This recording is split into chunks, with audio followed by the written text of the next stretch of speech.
नमस्कार, गृहस्वामिनीमध्ये आपल्या सर्वांचं स्वागत। आज लिशियसमधून छान अशी रोहू फिश मागवली आहे। आपण पाहूया, ही अतिशय स्वच्छ, साफ आणि फ्रेश आपल्याला मच्छी दिसते। तरी मी याला 2 वेळा सध्या पाण्यातून काढून घेते। स्वच्छ धुवून घेतल्यानंतर आपण त्याच्यामध्ये 2 चमचे कोकमचा गूळ घालून घेतोय।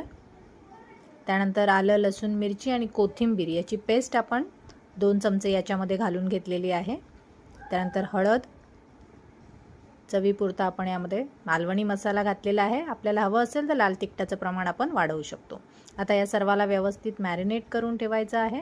त्यामध्ये आपल्या चवीनुसार आपण मिठाचा वापर करून घेतो आहोत आणि पुन्हा एकदा हे आपण मिक्स करून 15 मिनिटं कमीत कमी आपण याला मॅरिनेशनसाठी ठेवायचं आहे, जेणेकरून हा मसाला व्यवस्थित लागेल।